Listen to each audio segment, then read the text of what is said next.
We have our spooky puppy. Hey, this is my spooky pee-pee baby. Say hi, Pierre. Say hi. Let me see your paw. Say hello. Oh, he's so shiny right now. Hello. Yeah, he got a bath. All right, so today is story time, guys. And being that it is October and everyone's in the mood to get spooked anyway, I thought it'd be a good day to tell a story about when my house was extremely haunted. Honestly, don't be surprised if I have to take some pee breaks during this video, because it still scares me. It still scares me to talk about this. I wasn't really there when the whole incident went down, but she was there for parts of it. Yeah, parts of it. Really, when all hell started to break loose, she was there for some of the incidents. So let's get into it. All right, so in high school, me and my family moved to a house. It's actually across the street from where I'm living right now. Weird. So we moved to this house, super excited to be there. It was more spacious. It was just a nice home. And so we had been there for a few years when this incident happened. Now, this incident happened when I was in college, either my second or third year. It was around this time of the year. And I had just gotten Pierre. Pierre was about 7 months old, 7 or 8 months old. Yeah, he was a tiny baby. Yeah, so now just a little backstory on our family. We naturally experience a lot of these things, so we don't always think much of it. There's been times where we've all been sitting at a dinner table and we'll watch a bowl slide from one end to the other. Oh, yeah, I forgot about that. Yeah, so these things just kind of happen to our family, and I'll kind of get into that later on in the story, because my family has a lot to play in this situation. So yeah, I just got Pierre. Pierre was a baby, and he didn't like sleeping in his bed, so he would always sleep in my closet. Now, my closet wasn't a walk-in closet. It was one of the ones where you kind of pull the doors out and then slide them. They were kind of like shutters, right? Kind of like shutters. But the doors would always break off for some reason, so eventually we just took them off and we replaced the doors with curtains, so I could just pull them open like that. And so Pierre would just crawl through the little crack in the curtain and sleep in my closet because it was carpeted, and he's a weird dog, but whatever, we're a weird family, so we didn't really care. So slowly I started to notice that he wasn't sleeping in the closet anymore, and he started sleeping under the bed. Now, you guys, pay attention to everything that I say, because it matters later on. There had been a couple situations in the house though where my mom claimed to feel a push downstairs, and our house was 3 floors, so there were a lot of stairs, and some of them were really, really dangerous, the ones going to my room. It was super steep, they were very, very steep. And wooden stairs. So people would sometimes just kind of slip down the stairs. I had slipped down the stairs, almost got really injured. And my mom said one time she slipped down the stairs but felt something pull her back up like that. So little things had been happening, but once again, we're not thinking much of it because our family is used to kind of experiencing these things, and we just usually will make jokes oh, that's grandpa, oh, that's this, you know what I mean? So we would make jokes about it. So yeah, I noticed Pierre was being a little weird, whatever. And my room was on the bottom floor, so there was nothing else on that floor but my room. And then the next floor up was living room, kitchen, outside area, and then the next floor up was my mom, my stepdad, and my brother. So I was by myself down there, and I was fine with it because I started as a teenager. Hello, I wanted my privacy, and especially in college, I definitely wanted my privacy. So she had a nice little back door going on. Yeah, I could exit the house from my room, so I was loving it, But my mom had always worried about me staying down there because there was the gas tank or whatever that people have in their homes. What did it have? It was carbon monoxide. Yeah, it was tank. It was near my room, and so my mom always worried that that would seep into my bedroom, and she could die, yeah. So we actually had a monitor in my room for that, so it would go off if there ever was carbon monoxide. And there actually were couple of times where it went off a little bit and I would move, go upstairs, whatever. So my mom was worried about it. I wasn't too worried about that specifically, but increasingly, like during this period of time, I started getting like super depressed, and I also was having the worst migraines ever. Like they were crippling to the point where like I couldn't get out of bed sometimes. So we noticed that was happening. I didn't go to a doctor. I was being stubborn about it. I was just hoping that it would go away once I got out of school. I thought, you know, I would be less stressed, wouldn't have migraines, whatever. So one day I am sitting on the couch upstairs in the living room. So my room was beneath me, and I'm sitting with Pierre. Pierre's asleep on the ground next to me, and all of a sudden I hear a big crash in my room.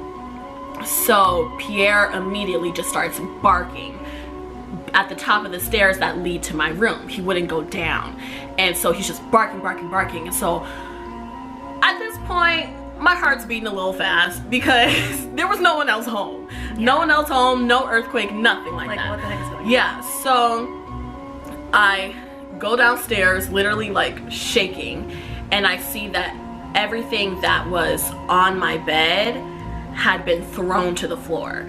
And the things that were on my bed is that earlier that day I had just gone shopping and I had bought Pierre a couple of bowls, and I also had like some homework papers on my bed, so all of it on the floor.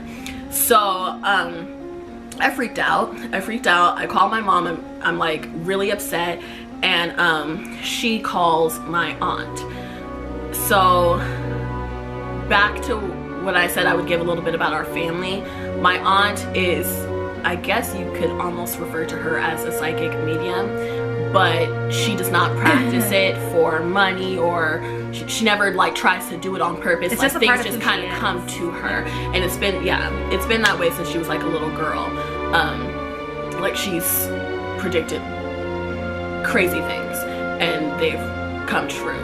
So my mom calls her, she tells her what's going on. She's like, okay, I'm gonna take a look at it. So it had been a little while since then. I had stopped sleeping in my room. I started sleeping upstairs because I was nervous. And so boom, fast forward, it's Christmas. So me and Tyler spent half of Christmas with our family, and I had a boyfriend at the time, so we were gonna spend the other half with his family. So we left. I asked Tyler to come with me because it was like, it took us like 4 hours to get to his mom's house. Oh yeah, it was just us that drove. Yeah, so we drive there, we're having a good time, it's Christmas, we're tired. We don't drive all the way back to my house, we drive to Tyler's house and sleep there instead because it was like kind of at the halfway point or whatever. Yeah, that's why we slept there. So we wake up the next morning, and Tyler's mom, my aunt, she was like, okay, I'll take you home. So I'm like, cool. So Tyler was gonna stay back, and my aunt was just gonna drive me. So we leave, we get in the elevator, we are starting to go down, boom, elevator stops. At this point, I noticed that the power in our house had gone out. And I was like, immediately my mind was like, oh my gosh, they're in the elevator. So I ran outside and I smelled gas. Why the heck would I smell gas if they're stuck in an elevator? Like, gas has nothing to do with the freaking elevator. Yeah, nothing. So Tyler comes, I guess she comes out, notices we're stuck in the elevator. Thank God we're in Beverly Hills. The fire department was there. Yeah, we lived right next to the fire department. The fire department was there like that. So we're in the elevator for maybe a minute max before we get out of there. But while we're in the elevator, me and my aunt are looking at each other like, this is weird. You know? So we get out, the fire department's there, we're fine. So we go back up to the house. As soon as I get in Tyler's door to her home, the phone rings, and it's my other aunt, the one that's a psychic medium. So the phone immediately rings, and I just go, Auntie Kisa, you won't believe what just happened. I just got stuck in the elevator with Auntie Kim. She did a huge gasp. She goes, and she was like, we have to call a pastor to come to your house. What she explained to me is that on Christmas, when me and Tyler left, she went down to my room, and she said immediately it was like a claw that reached out of my closet and was like, get out, like that. Didn't like her there. And she said there were 3 things in there. I thought it was only 2. 3. 2 of them, she said, seemed like they were of human form once before in their life, but were posing as if they were not. And the other one was a woman dressed in blue. And she was kind of like trying to protect me. And so she said she went home after that and she just meditated on the situation. And she said, show me what you're doing. And so this entity, spirit, whatever, this thing, I have chills, literally look at my legs. So this thing, as she's meditating, takes her around and shows her what it's doing. It showed her it turning up the gas in our home.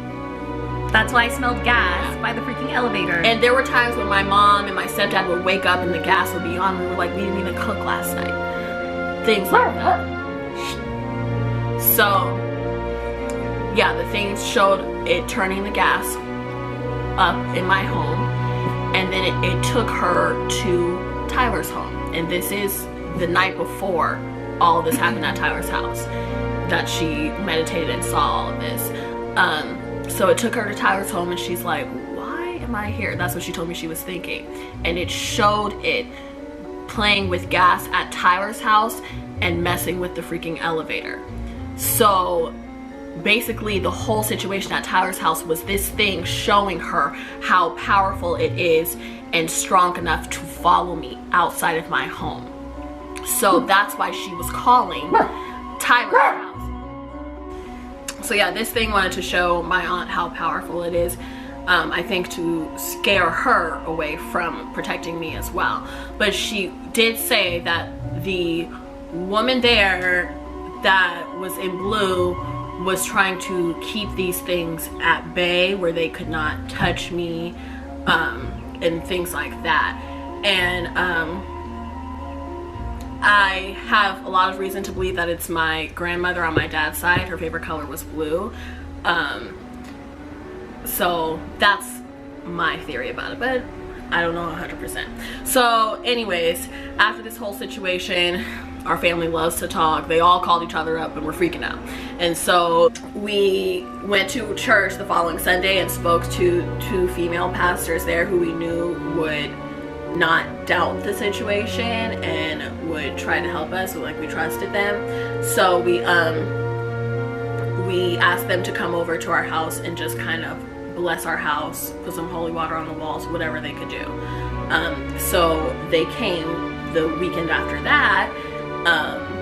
And so first thing they did is they had us worship in our living room. And they asked us like where everything was going, like everything was happening. And so we said mainly my room and also my mom's room, because my mom said she had heard some footsteps in her room and things like that also. So we worshiped, we prayed in the living room, and then we headed down to my room. So I did not tell them where that thing was hiding because I just wanted them to go in and feel it out. First thing she does when she gets in my room is boom, pull open the closet. And I was like, oh crap. So they start praying, they start spraying holy water, and so we were done with that room. We headed up to my mom's room.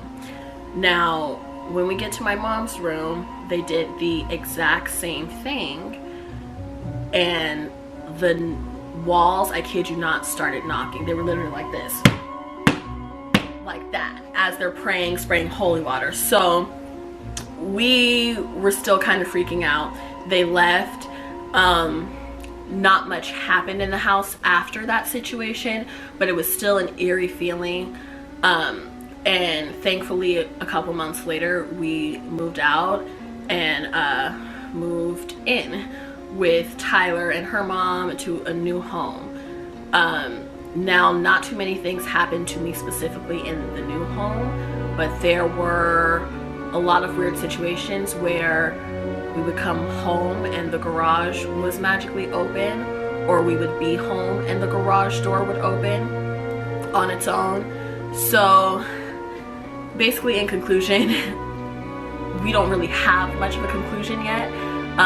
We don't know if this thing has completely left our family alone, left me alone specifically. You sounded like you were gonna say something. Well, what I will say, I wouldn't say that this thing is gone or that it's still here for sure, but I think when our family is being tested is when it reveals itself. Yes. So definitely this thing was feeding off of negative energy, and it was just trying to make the situation worse. But I'm here today, still strong in my faith. I believe in God. God will always keep me safe. I'm not stressing about that thing. But yeah, it does kind of freak you out a little bit when things are being thrown off your bed, or the gas is being turned on, you know, like it still is like a scary thing for me to talk about. But I'm here today, I'm fine, and I just wanted to share that story with you guys. Spooktober. We have a lot of stories in the family, and so let us know if you guys would like us to share. Oh my god, more I just of thought of a these. good one too. Oh, Tyler. So you heard Tyler, she just thought of another good freaking story. So I'm gonna need you guys to go ahead and smash the like button, leave in the comments if you want us to tell the story Tyler just thought of. And we're gonna keep it kind of Spooktober spooky. part 2, we'll find out. Don't forget to like, comment, share, subscribe, hit the bell so you get the notifications of when we post more videos, and we will see you guys next time. Or will we? Bye, cousins. I hear shots coming on the low from hoes I'm hiding. This attention is so flattering cause they admiring. Don't know what's on their mind, but it should be with timing. Get the AARP or this AR, get the fire.